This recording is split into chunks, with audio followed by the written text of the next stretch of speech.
Welcome back, class. Well, we've stepped outside. It was a pretty day. It was raining actually earlier. So I want to kind of wrap up this section. We've been in section 5. This is part 3. We talked about what led to the American Revolution. Remember, guys, kind of to kind of sum this up, it was really taxation without representation. That taxation came as a result of the French and Indian War and Pontiac's War. Both those events now, and it's kind of tricky. If you hear somebody say, well, it was just the French and Indian War, it really wasn't.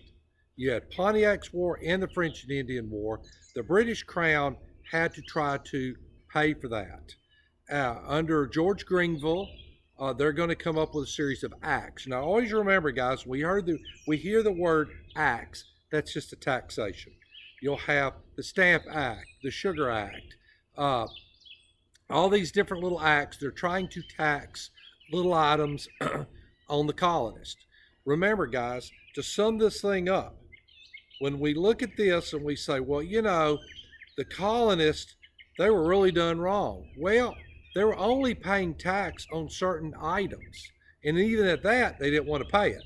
Because in the colonist way, or the Americans, we should say, we wanted to be represented. We did not want to have to pay a tax and not get to be represented somewhere. That's very important. Remember, all these events, guys, were all the links in this chain.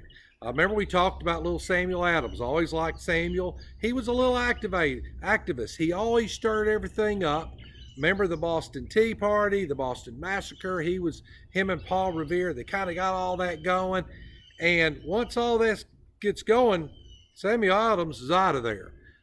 It's also important to remember, guys, that our founding fathers, guys like Washington, Madison, Jefferson, these guys in the beginning, they did not want they did not want to be an independent nation.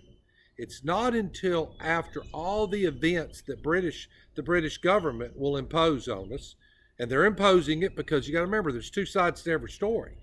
Okay, because they're trying to collect this money, it's not working out.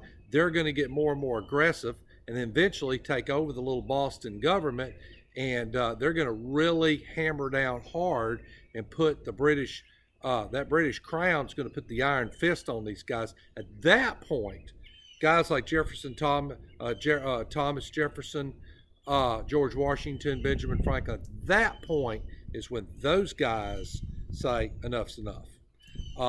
And then they'll come up with the Stamp Act Congress. That's an important thing. Those 27 delegates, that's one of the first times we're going to talk about what are we going to do about this. This is wrong. We're getting together as a group. That's important, guys, okay? All these events will lead us into the American Revolution.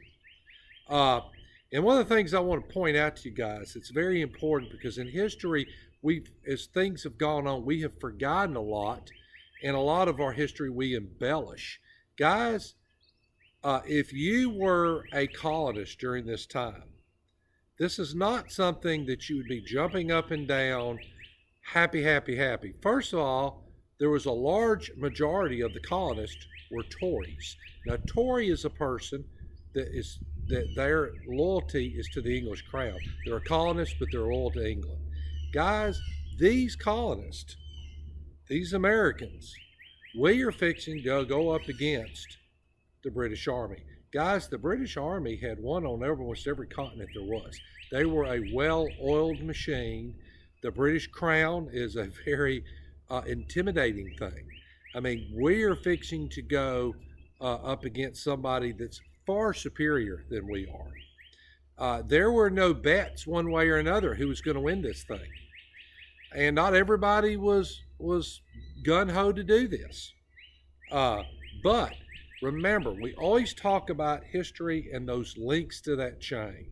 And I always emphasize that, guys, because being a person that loves history and being a historian, I truly believe each event is connected to the other event. I use a chain analogy, you could use a block, you could use whatever. But these events were all connected to one another. These events will lead us into the American Revolution. When we come back, we will deal with the American Revolution. We'll deal with at least two of the founding fathers that I think are very interesting.